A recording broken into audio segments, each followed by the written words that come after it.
কিন্তু আপনার হাফেজ কোরআন আলেম সন্তান আপনাকে ভুলবে না, আপনাকে ভুলবে না গুমা। আপনি দুনিয়া থেকে বিদায় হয়ে যাবেন, আপনার আমলনামা বন্ধ হয়ে যাবে। আপনার এই সন্তান কোরআন পড়ে পড়ে আল্লাহর কাছে বলবে, আল্লাহ আমার মাকে অন্ধকার ঘরের মধ্যে রেখে আসছি গো মালিক, আমার বাবাকে অন্ধকার ঘরের মধ্যে ফেলাই আসছি। ও আল্লাহ, দুনিয়ার জমিনে শত শত কিলোমিটার দূরে থাকলে বাবাকে একটা বার কল করে খোঁজ নিতে পারতাম, বাবা তুমি কেমন আছো। বাবাও সন্তানের খোঁজ নিতে পারতো, সন্তান তুমি কেমন আছো। মা শত শত মাইল দূরে থাকলেও মাকে একটা বার কল করে খোঁজ নিতে পারতাম, মা তুমি কেমন আছো। মাও সন্তানকে খোঁজ নিতে পারতো, বাবা তুমি কেমন আছো, কোন অবস্থায় আছো। এরে নবীর উম্মতের দল, কোরআন পড়ে পড়ে সন্তান দুইটা হাত তুলে বলবে, আল্লাহ মাকে অন্ধকার ঘরে ফেলায় রেখে আসলাম, বাবা অন্ধকার ঘরে শুয়ে আছে, জানি না তাদের আমলনামার কি অবস্থা গো মালিক, তাদের কবরে কি হালাত। ও আল্লাহ, আজকে সূরা ফাতিহা পাঠ করলাম, সূরা ইখলাস মা বাবার রুহের মাগফিরাত কামনায় 3 বার পাঠ করলাম। এমনকি আল্লাহ রমজান মাস এসেছে, আমার মায়ের জন্য একটা পারা কোরআন তেলাওয়াত করলাম। ইফতারির আগে আমার বাবার জন্য একটা পারা কোরআন তেলাওয়াত করলাম। ও মালিক, আমার মা বাবাকে তুমি মাফ করে দাও, আমার মাকে তুমি ক্ষমা করে দাও, বাবাকে ক্ষমা করে দাও। একটা পারা কোরআন তেলাওয়াত করেছি গো আল্লাহ, এর দ্বারা যত সওয়াব হয়েছে কোটি গুণ বাড়ায় দাও। এই সবগুলো আমার মায়ের কবরে দাও, আমার মায়ের অ্যাকাউন্টে দাও, আমার বাবার অ্যাকাউন্টে দিয়ে দাও। এরে নবীর উম্মতের দল, এই সন্তান যখন কোরআন পড়ে পড়ে দোয়া করে আপনার অ্যাকাউন্টে সওয়াবের জন্য আল্লাহর কাছে বলবেন, আল্লাহ পাকের কাছে সন্তান বলতে দেরি, আপনি মা বাবার অ্যাকাউন্টে আল্লাহ পাক কোরআন তেলাওয়াতের সওয়াব পৌঁছাইতে দেরি করবে না।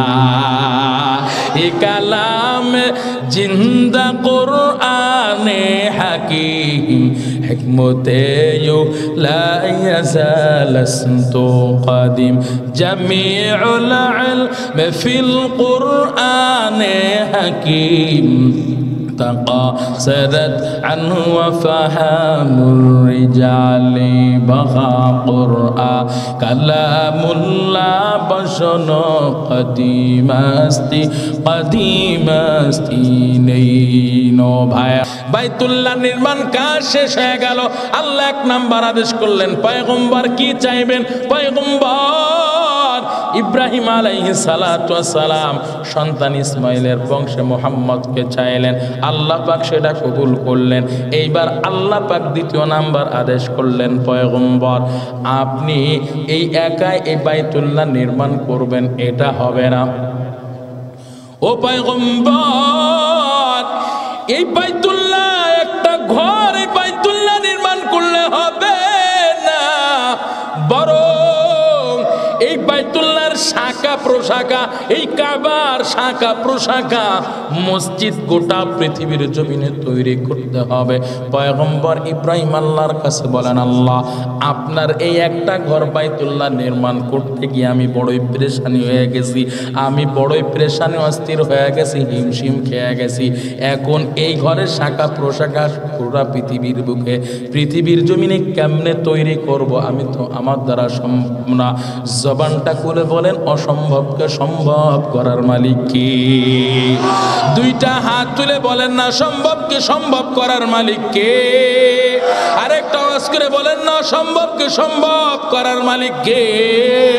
কাদের কুদরত দারি বল কামাল আনতা রব্বি আনতা হাসবি জুল জালাল তুহি কাদের জলিলুল্লাহ জাহাদার বহর হাল তুহি মেরা নিগাহদার ইয়া ইলাহি তু মেরা মাবুদ है या इलाही तू मेरा माशूक है।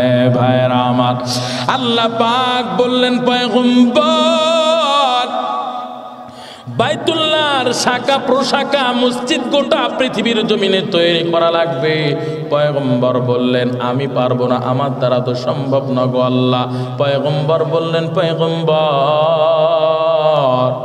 আল্লাহ বললেন বাইতুল্লাহ নির্মাণ শেষে যে ধুলি কোনা আছে, বালু কোনা আছে, এই বালু কোনা আপনি বাতাসে নিক্ষেপ করে দেন। পয়গম্বর ইব্রাহিম আল্লাহর আদেশে বাইতুল্লাহ নির্মাণ শেষে ধুলি কোনাগুলো বালু কোনাগুলো বাতাসে নিক্ষেপ করে দিলেন, ফু দিলেন। আর ওই বালু কোনা ধুলি কোনাগুলো পয়গম্বর ইব্রাহিমের নিক্ষিপ্ত বালু কোনা ধুলি কোনাগুলো আল্লাহ পাকের কুদরতে আল্লাহ পাক গোটা পৃথিবীর জমিনের আনাসে কানাসে আল্লাহ পাক ছড়াই ছিটাই দিলেন, পৌঁছাই দিলেন। যেখানে পয়গম্বর ইব্রাহিমের নিক্ষিপ্ত বালু কোনা ধুলি কোনাগুলো আল্লাহ পাক পৃথিবীর বুকে যেখানে আল্লাহ পাক ছড়াই ছিটাই দিয়েছেন, সেখানে কিয়ামতের আগ পর্যন্ত, কিয়ামতের আগে আল্লাহ পাক সেখানে আল্লাহর ঘর মসজিদ নির্মাণের ব্যবস্থা করে দিবি। এরে নবীর উম্মতের দল, আল্লাহ পাক এবার 3 নাম্বার আদেশ করলেন পয়গম্বর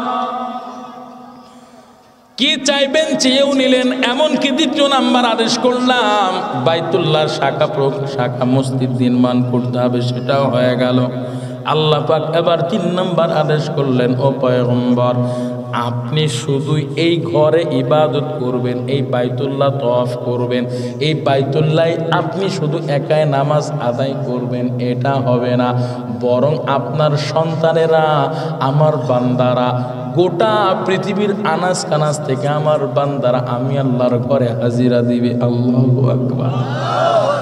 পয়গম্বর আপনি হজের আজান দেন, হজের ঘোষণা দেন, আমার বান্দারা আপনার ডাকে সাড়া দিয়ে বাংলাদেশের গোপালগঞ্জ শহর থেকে আমার কত বান্দারা আমি আল্লাহর ঘরে আসবে। আল্লাহু আকবার। পয়গম্বর ইব্রাহিমকে আল্লাহ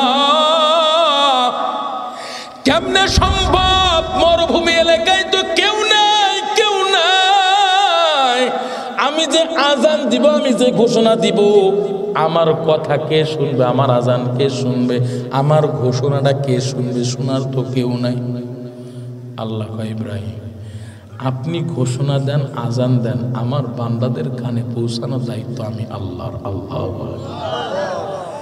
জবান খুলে বলেন অসম্ভবকে সম্ভব করার মালিক কি? আর একটা আওয়াজ করে বলেন অসম্ভবকে সম্ভব করার মালিক কি? আল্লাহু আকবার। ভাইরা আমার, পয়গম্বর ইব্রাহিম আল্লাহর অর্ডারে হজের আজান দিলেন, হজের ঘোষণা দিলেন। রহমাতুল লিল আলামিন হাদিসের মধ্যে বলেন পয়গম্বর ইব্রাহিম আল্লাহর অর্ডারে হজের ঘোষণা দিয়েছেন, আজান দিয়েছেন। ওই সময় ওই হজের আজানের ঘোষণা যে সমস্ত বান্দারা আজানে সাড়া দিয়েছে, আল্লাহ নবী রহমাতুল্লিন, মায়ের নবী রহমাতুল্লিন আলামিন বলেন পয়গম্বর ইব্রাহিমের আজানে যারা জবাব দিয়েছে, যারা সাড়া দিয়েছে, তারা আল্লাহর ঘর বাইতুল্লাহ তওয়াফ করার তৌফিক পাইবি। আল্লাহু আকবার। হাদিসের মধ্যে ব্যবহার আসছে যারা 2 বার সাড়া দিয়েছে 2 বার যেতে পারবে, 3 বার যারা সাড়া দিয়েছে 3 বার যেতে পারবে। যে কয়বার ইব্রাহিমের আজানে সাড়া দিয়েছে সে কয়বার বাইতুল্লাহ যেতে পারবে। আল্লাহু আকবার। এরে নবীর উম্মতের দল, আল্লাহ পাক এই ঘরটা এত বরকতময় করে বানাইছেন। কেমন বরকতময় করে বানাইছেন রে মুমিন? আল্লাহ কয় ইন্না ওয়ালা বাইতি উদিআ লিন-নাস লাল্লাযী বিবাক্কাতা মুবারাকা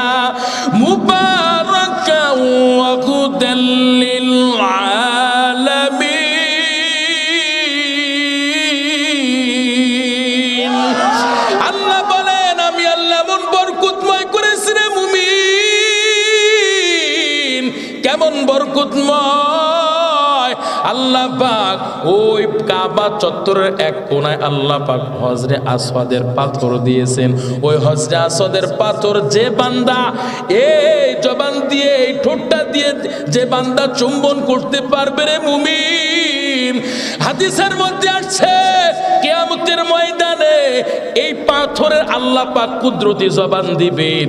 এই কুদরতি জবান দেয়া ওই হজরে আসওয়াদের পাথর, ওই হজরে আসওয়াদের পাথর ওই কুদরতি জবান দিয়া বলবে, আল্লাহ আপনার এই বান্দা আমাকে চুম্বন করেছিল, আমাকে স্পর্শ করেছিল, ও মালিক আপনার এই বান্দাকে জাহান্নামে দিবেন না, বরং আপনার যে বান্দা এই হজরে আসওয়াদকে স্পর্শ করেছিল, চুম্বন করেছিল, আপনার এই বান্দাকে আপনি জান্নাতে দিয়ে দেন।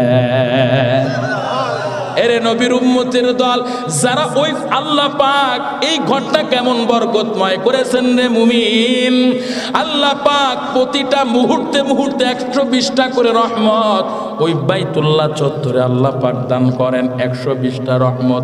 তার মধ্যে যারা তওয়াফ করে, হাদিসের মধ্যে আসছে যারা বাইতুল্লাহ তওয়াফ করে আল্লাহ পাক তাদের উপরে 60টা রহমত নাজিল করেন।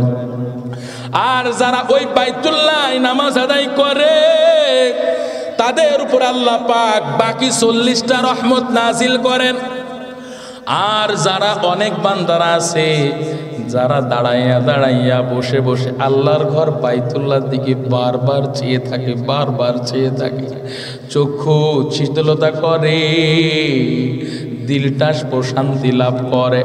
আল্লাহর ঘরের দিকে চাইয়া চাইয়া দুইটা চোখের পানি ছেড়ে দেয় রে মুমিন। আল্লাহর এমন খাঁটি পাগলের আছে আল্লাহর ঘর বাইতুল্লাহর দিকে চেয়ে থাকে, আল্লাহ পাক বাকি 20টা রহমত যেই বান্দা বাইতুল্লাহর দিকে তাকিয়ে থাকে চক্ষু শীতল করে, বাকি 20টা রহমত ওই বান্দার উপর আল্লাহ নাজিল করেন। আল্লাহু আকবার। এরে নবীর উম্মতের দল আল্লাহর ঘর বাইতুল্লাহ দেখতে মনে চায়, দেখতে মনে চায়, কারোর কি দেখতে মনে চায়? যদি আল্লাহর ঘর বাইতুল্লাহ দেখতে মনে চায়, আল্লাহর সালাম দিতে মনে চায়, এমন কে কে আছেন দুইটা হাত তুলে আল্লাহকে দেখা দেন। ও মালিক তাকায় দেখেন আপনার বান্দারা, গোপালগঞ্জ শহর এলাকার আপনার বান্দারা আপনার দরবারে দুইটা হাত তুলেছে। আল্লাহ আপনার ঘর বাইতুল্লাহর মহাব্বত আপনার বান্দাদের হৃদয়ের মধ্যে আছে। আপনার নবী রওজা দেখে সালাম দেওয়ার মতো আল্লাহ তোমার বান্দাদের জন্য তুমি কবুল করে নাও। ও মালিক তোমার বান্দারা তোমার নবীর রওজা দেখে সালাম দিতে চায়। ও আল্লাহ তোমার বান্দারা হাত তুলেছে, আল্লাহ আমি মুসাফির মানুষ, ও মালিক তোমার ঘর বাইতুল্লাহ দেখার জন্য তোমার বান্দাদের কবুল করে নাও। চিল্লা বলেন আমিন। তোমার নবীর রওজা দেখে, তোমার নবীর রওজা দেখে নবীর রওজায় সালাম দেওয়ার তৌফিক দান করেন, বলেন আমিন। মনে বড় আশা ছিল যাব মদিনায়, মনে বড় আশা ছিল যাব মদিনায়, সালাম আমি করব গিয়ে, সালাম আমি করব গিয়ে নবীজির রওজায়, মনে বড় যাব মদিনায়, মনে বড় আশা ছিল যাব মদিনায়। আরব সাগর পাড়ি দিব নাই যে আমার তোহরি,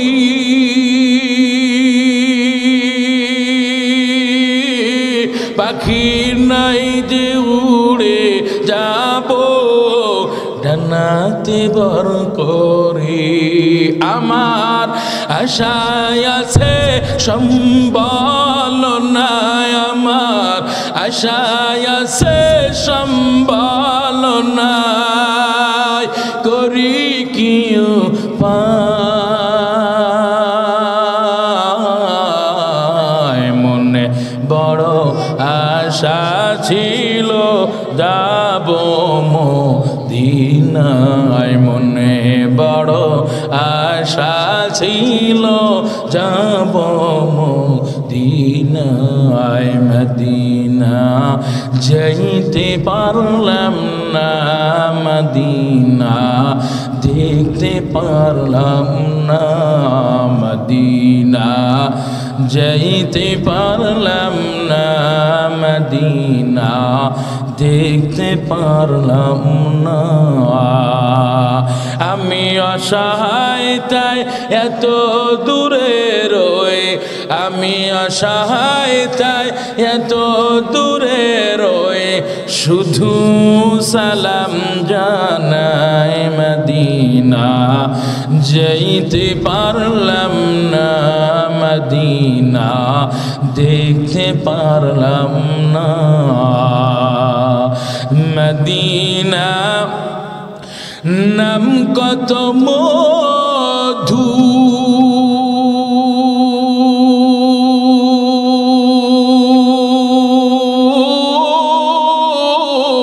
মদিনা আর যে কত দূর,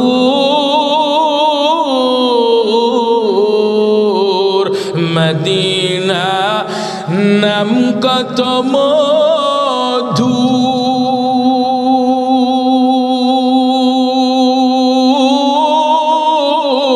মদিনা আর যে কত দূর,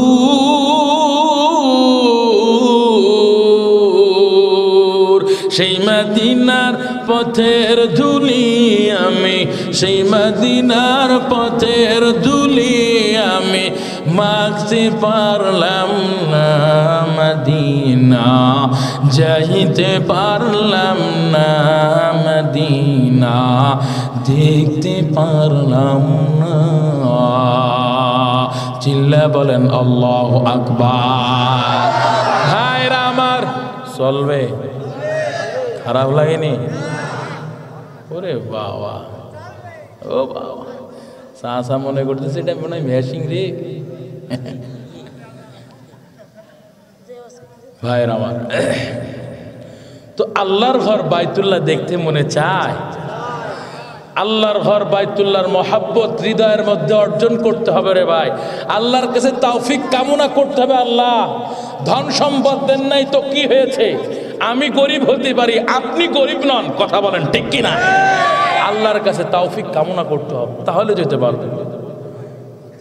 আমি মৌলবী কয় টাকা ইনকাম করি রে ভাই, এখানে এমনও ব্যক্তির আছে কোটি কোটি টাকার মালিক, কথা বলেন ঠিক, কোটি কোটি টাকার মালিক, কিন্তু আল্লাহর ঘর বাইতুল্লাহ দেখার তৌফিক পায় না। এমনও বান্দারা আছে কোটি কোটি টাকার মালিক, আল্লাহ পাক মানে ফরজ হজ ফরজ করেছেন, এমনও বান্দারা আছে কিন্তু আল্লাহর ঘর বাইতুল্লাহ দেখার তৌফিক পায় না, ঠিক না? শুধু একটাই কারণ, আল্লাহর কাছে অনুগ্রহপ্রাপ্ত বান্দা হতে হয়, রহমতওয়ালা বান্দা হতে হয়, কথা বলেন ঠিক কি? ভাইরা আমার, কোন বান্দা যদি জান্নাতি হতে চায় কয়টা বিষয়ের মহব্বত অর্জন করতে হবে মনে আসেনি? এক নাম্বার, আল্লাহর ঘর বাইতুল্লাহর মহব্বত বান্দাকে অর্জন করায় লাগবে। এর নবীর উম্মতির দল, ওই বাইতুল্লাহ তো বান্দার নাজাতের জন্য, জান্নাতের জন্য তো সুপারিশ তো করবেনই করবেন। এমনকি যে হজরে আসওয়াদ পাথরটা চুম্বন করা হয়, এই হজরে আসওয়াদের পাথরকে আল্লাহ পাক কিয়ামতের ময়দানে একেবারে কুদরতি জবান খুলে দিবেন। ওই কুদরতি জবান দিয়ে বলবে, আল্লাহ আপনার এই বান্দা আমাকে চুম্বন করছিল, একে জান্নাতে দিয়ে দেন। আল্লাহু আকবার। হাদিসের কথা মিয়া, এটা মনে করতেছেন মনে হয় আপনাকে ইমোশন করার জন্য মনে বানায় বলতেছি মিয়া। হেরে নবীর উম্মতের দল, এইবার দ্বিতীয় নাম্বার কিতাবুল্লাহর মহব্বত। কিতাবুল্লাহ আল্লাহর কালাম, যারা আল্লাহর কালামের মহব্বত অর্জন করতে পেরেছিল মুমিন, তাদের কপাল কতই ভালো, কপাল কতই ভাগ্যবান, তারা কেমন সৌভাগ্যবান বান্দারে মুমিন। আজকে কোরআনকে মহব্বত অর্জন করে, মহব্বত করে ছোট্ট বাচ্চারা কোরআন মুখস্থ করে, কোরআনের হাফেজ হয়, কোরআনের আলেম হয়, কোরআনের হাফেজ হয়। যে ছোট্ট বাচ্চা কোরআনের হাফেজ হইল, কোরআনকে মহব্বত করে সিনার মেমরিতে হেফাজত করলো, আল্লাহ পাক এই কোরআনের হাফেজদেরকে আল্লাহ পাক কেমন ইজ্জত, কেমন সম্মান, কেমন পাওয়ার বাড়াইবেন আপনারা জানেননি। হাদিসের মধ্যে আসছি ওই কোরআন ওয়ালার মা বাবা, ওই কোরআনের হাফেজদের মা বাবাদেরকে আল্লাহ পাক দুনিয়ায় তো এমনি সম্মান দেয়, এমনকি আখিরাতে আল্লাহ পাক বিশাল বড় অনুষ্ঠান করবেন। অনুষ্ঠানে আল্লাহ পাক বিশাল বড় বড় চেয়ার দিবেন, ওই চেয়ারে হাফেজে কোরআনের মা বাবাদেরকে বসতে দিবেন। দিয়া দিয়া আল্লাহ পাক হাদিসের মধ্যে আসছে হাফেজে কোরআনের মা বাবাদেরকে গোটা পৃথিবীর সমস্ত বান্দাদের সামনে কইরা আল্লাহ পাক হাফেজে কোরআনের মা বাবাদেরকে নূরের টুপি পরিধান করাই দিবি। এরে নবীর উম্মতের দল, যারা কোরআনের মহব্বত অর্জন করতে পেরেছে রে মুমিন, কোরআনের মহব্বত যাদের হৃদয়ে লেগেছে, তারা কোরআন পড়তে না পারলেও কোরআনের একজন সন্তানকে হলো কোরআনের হাফেজ আলেম বানায়েছে। এরা নবীর উম্মতের দল, যারা একজন সন্তানকে হলো কোরআনের আলেম হাফেজ বানায়েছে, তাদের কপাল কত ভালো জানেননি। আজকে দুনিয়ার জমিনে বিদায় হয়ে যাবেন ও আম্মা জান, আপনাদের কপাল কত ধন্য যারা হাফেজে কোরআনের মা বাবা হয়েছে। আজকে আপনি দুনিয়ার জমিন থেকে বিদায় হয়ে যাবেন, আপনার আপনজনেরা আপনাকে দাফন করে চলে যাবে। একদিন, 2 দিন, 3 দিন আপনাকে মনে রাখবে, 4 দিনের মাথায় আপনার আপনজনেরা আপনাকে ভুলে যাবে, এমনকি দোয়া করার জন্য পর্যন্ত আপনাকে দোয়ায় শামিল রাখবে না। কিন্তু যে সন্তানকে আপনি দুনিয়ার জমিনে কোরআনের আলেম হাফেজ বানাইলেন গো বাবা ও আম্মা জান, যে সন্তানকে আপনি কোরআনের আলেম হাফেজ বানাইলেন, আপনি ঠকেন নাই গো মা, ঠকেন নাই। কেমন ঠকেন নাই আম্মা জান? আপনার এই সন্তান আপনার জানাজার ইমাম হয়ে যাবে, 1 নম্বর পুরস্কার। 2 নম্বর পুরস্কার, আপনি দুনিয়ার জমিন থেকে বিদায় হয়ে যাবেন।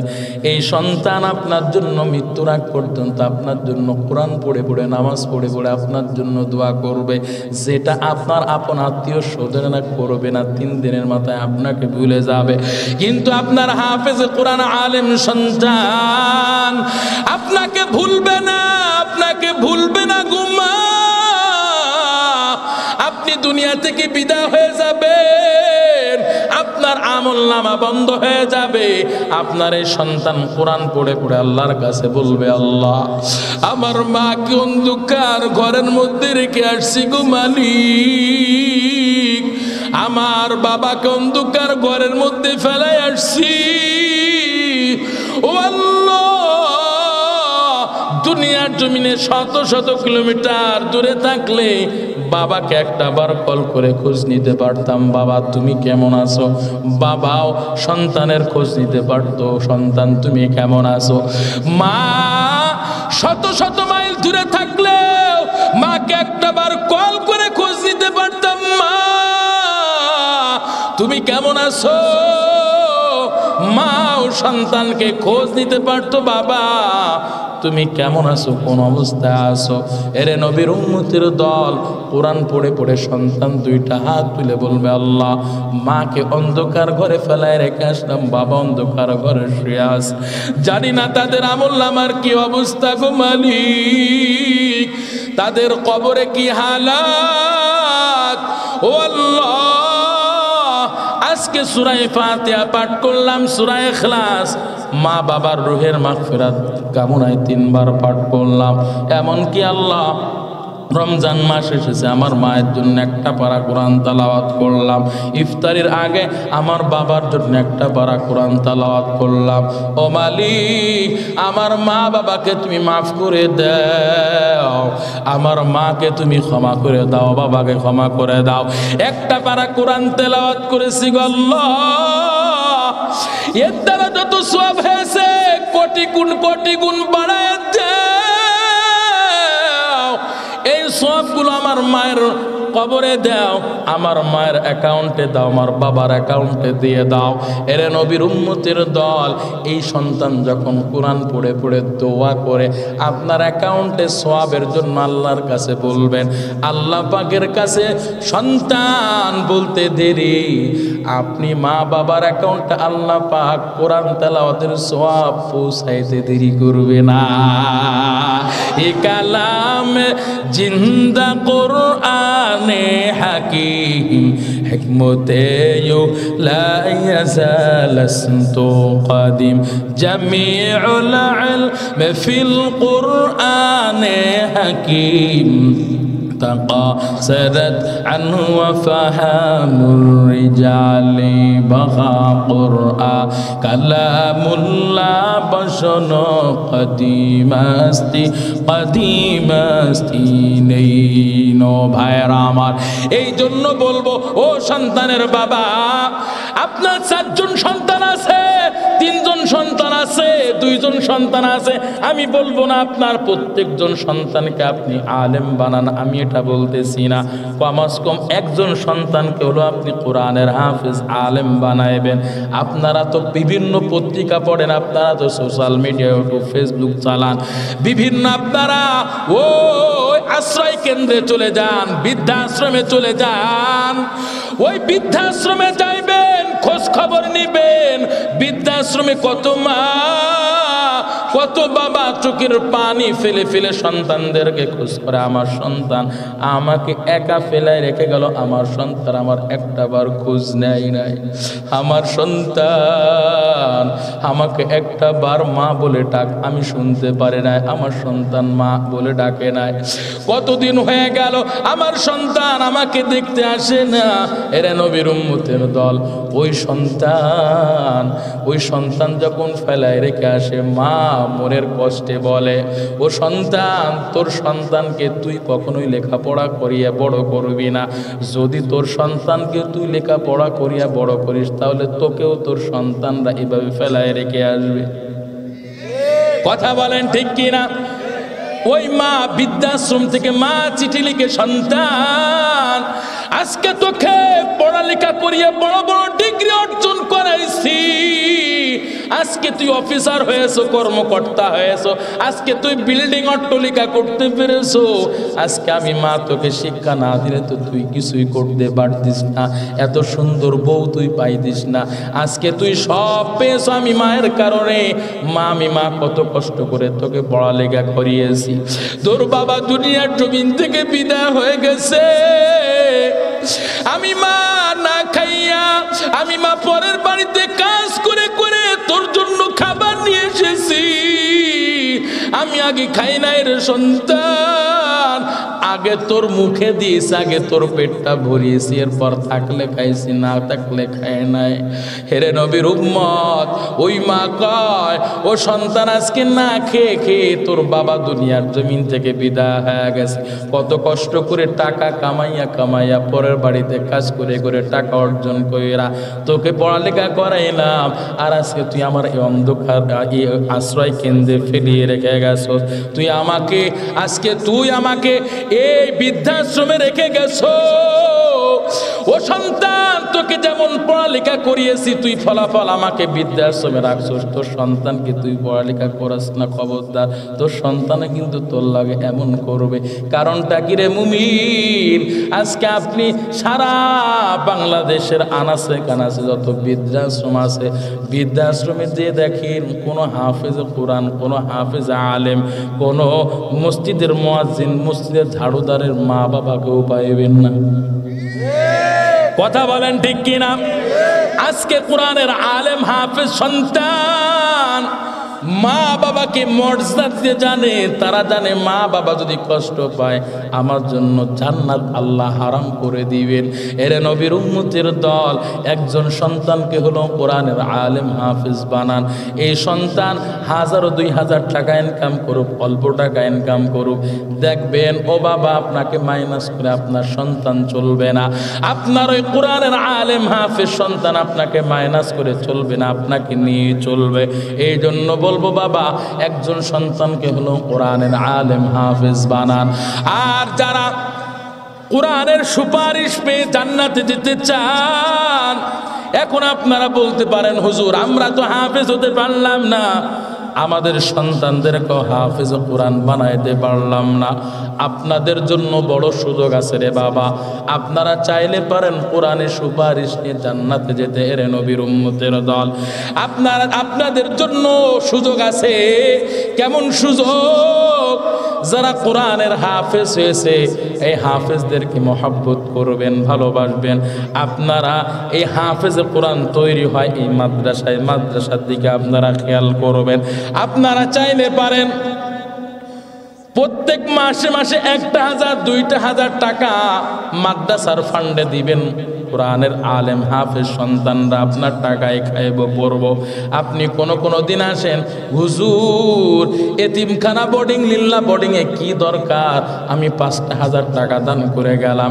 সন্তানদেরকে আপনি সুন্দর মতো খাবার খাওয়াইবেন, খানা খাওয়াইবেন। এরে নবীর উম্মতের দল, অন্তর থেকে যদি আপনি এটা করতে পারেন, আল্লাহর দরবারে এইগুলো আপনার অ্যাকাউন্টে লিখতে দেরি হবে না রে মুমিন।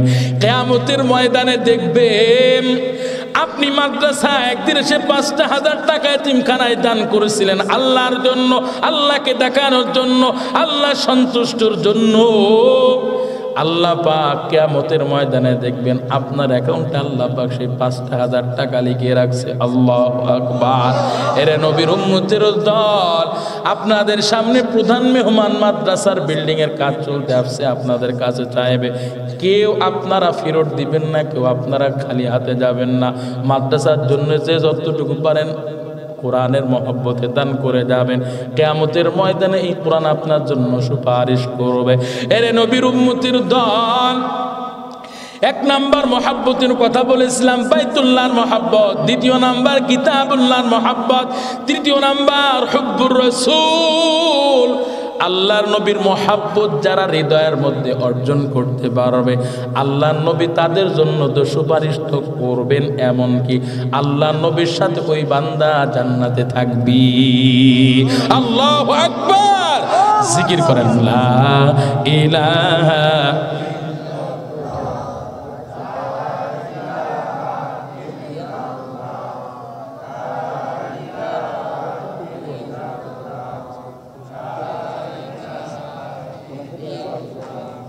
লা ইলাহা ইল্লাল্লাহু মুহাম্মাদুর রাসূলুল্লাহ সাল্লাল্লাহু আলাইহি ওয়াসাল্লাম। ভাইরা আমার, মায়ার নবী রাহমাতুল লিল আলামিনের মহব্বত যারা অর্জন করতে পারবে, মায়ার নবী কয় মান আহাব্বা সুন্নতি ফাকাদ আহাব্বানি ওয়া মান আহাব্বানি কানা মাই ফিল জান্নাহ।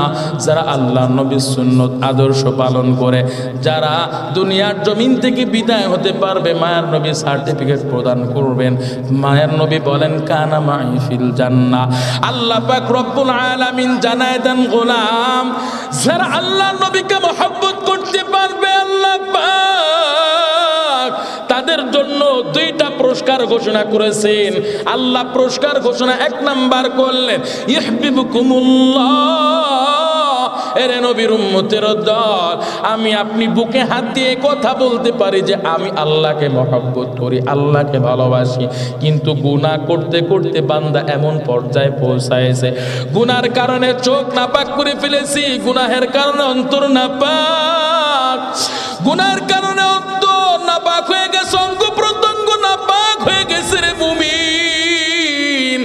যার ফলে বুকে হাত দিয়ে কথা বলতে পারি আল্লাহকে আমি মহব্বত করি, কিন্তু গুনাহের কারণে কথা বলতে পারি না যে আল্লাহ আমাকে মহব্বত করে। এরে নবীর উম্মতের দল, আল্লাহ পাক বলেন যারা নবী মুহাম্মদকে মহব্বত করবে, ভালোবাসবে, সুন্নত আদর্শ পালন করবে, আল্লাহ পাক রব্বুল আলামিন বলেন ইউহিব্বুকুমুল্লাহ। যারা নবীকে ভালোবাসবে আমি আল্লাহ স্বয়ং ওই বান্দাকে ভালোবাসি। আল্লাহু আকবার। আল্লাহ পাক এবার 2য় নাম্বার পুরস্কার ঘোষণা করেছেন, যারা মায়ার নবীকে মহব্বত করে, আল্লাহ পাক কয় ইয়াগফির লাকুম যুনুবাকুম ওয়াল্লাহু গফুরুর রহিম।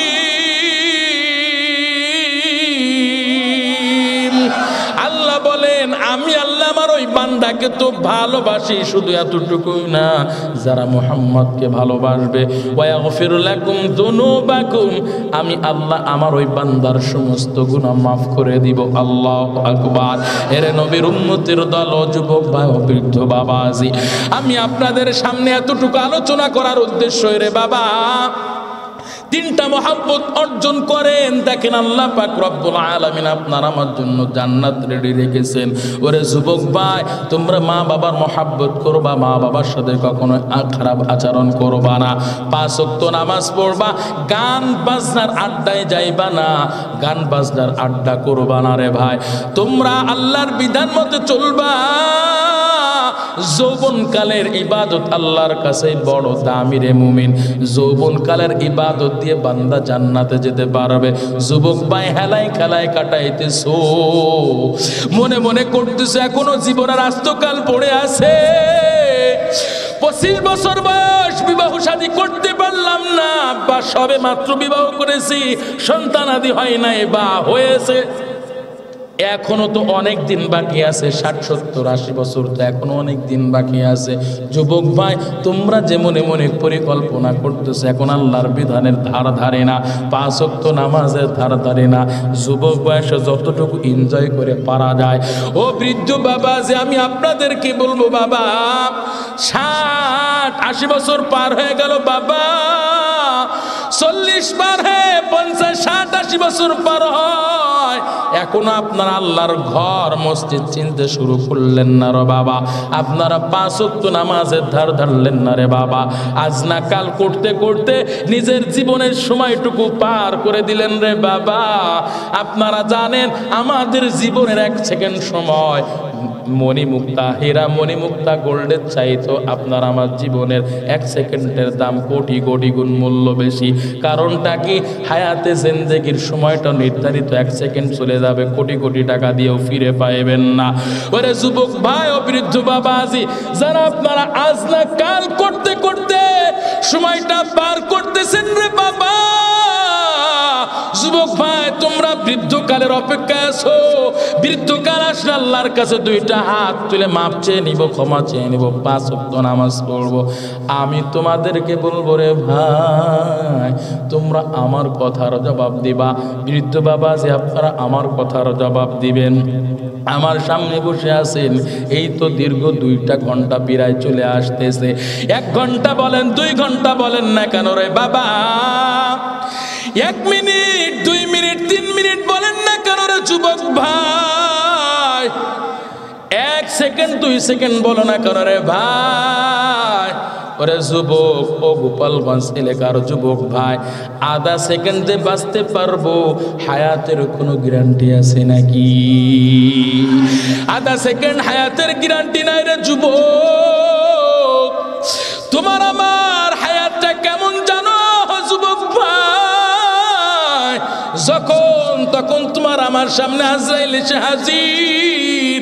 এই যে গোপালগঞ্জ শহরে বড় বড় বিশ্ব রোড দেখতেছো, এই রোডে কত যুবক দুনিয়ার জমিন থেকে অ্যাক্সিডেন্ট করে চলে গেল, কত মায়ের বুক খালি হয়ে গেল রে যুবক। এমন কোনো দিন নাই গাড়ির তলে লাশ নাই, এমন কোনো দিন নাই গাড়ির অ্যাক্সিডেন্টে মানুষের জীবন চলে না যাইতেছে।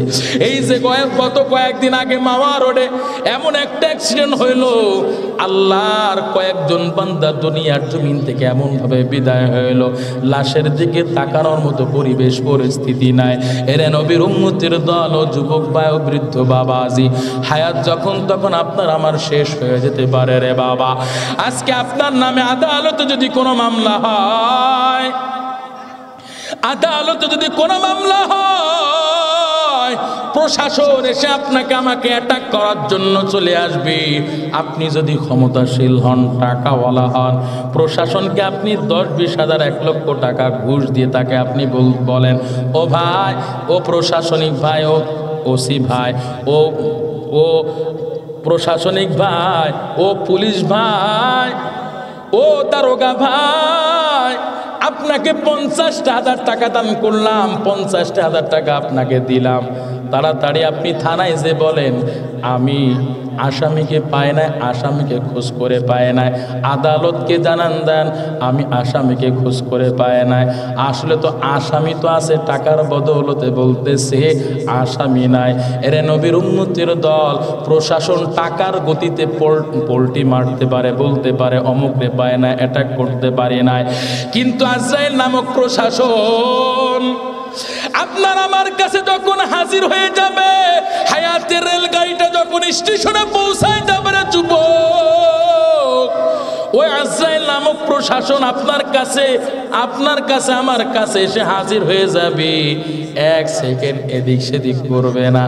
আজরাইল নামক প্রশাসন তো 1 টাকা ঘুষ খায় না, কথা বলেন ঠিক কি না? আজরাইল এসে আপনার আমার জানটা ধাক্কা মেরে নিয়ে চলে যাবে রে মুমিন, আর বাঁচার সুযোগ থাকবে না। যখন তখন আপনার আমার বিদায় হয়ে যেতে পারে। যেহেতু দুনিয়ার জমিন থেকে আপনাকে আমাকে যাওয়াই লাগবে, আপনাকে আমাকে ওই অন্ধকার ঘরে যাওয়া লাগবে। অন্ধকার ঘরে যদি কেউ ভালো থাকতে চান, আল্লাহর ইবাদতের, আল্লাহ পাকের ইবাদতের বিকল্প কিছুই নাই, আল্লাহ সন্তুষ্টর বিকল্প কিছুই নাই। সামনে রমজান মাস আসতেছে, সওয়াব অর্জনের মাস। কেউ 30টা রোজার 1টা রোজা কাজা দিবেন না, তারাবির নামাজ পড়বেন, 5 ওয়াক্ত নামাজ ঠিক করে আল্লাহর কাছে ক্ষমা চাইবেন, দোয়া করবেন। এরে নবীর উম্মতের দল, আজ থেকে ও যুবক 5 ওয়াক্ত নামাজ ঠিক মতো পড়বা, নবীর তরিকা মতে চলবা, মা বাবার সেবা যত্ন করবা, খিদমত করবা, কোরআনকে মহাব্বত করবা, কোরআনওয়ালাদের মহাব্বত করবা। জীবনে যা করেছো তওবা করে নাও। কে কে পারবেন 2টা হাত তুলে আল্লাহকে দেখায় দেন। আল্লাহ তাকায় দেখেন আপনার বান্দারা আপনার দরবারে হাত তুলেছে। আল্লাহ আজ থেকে আপনার বিধান মতে চলবে, নবীর তরিকা মতে চলবে, মা বাবার সেবা যত্ন করবে, কোরআনকে মহাব্বত করবে, কোরআনওয়ালাদের মহাব্বত করবে। আল্লাহ হাফেজে কোরআনদেরকে মহাব্বত করবে, মাদ্রাসাওয়ালাদেরকে মহাব্বত করবে। আল্লাহ আপনার বান্দারা আপনার দরবারে হাত তুলেছে, জীবনে যা ভুল ত্রুটি করেছে, আল্লাহ পাপ করেছে, তওবার নিয়তে আপনার দরবারে 2টা হাত তুলে আপনার দিকে ফিরেছে। আল্লাহ সকলকে আপনি মাফ করে দেন, আল্লাহ ক্ষমা করে দেন। আই মালিক আপনি আমাদের জীবনের সমস্ত গুনাহগুলো মাফ করে দেন। চিল্লায়া বলেন আমিন আমিন।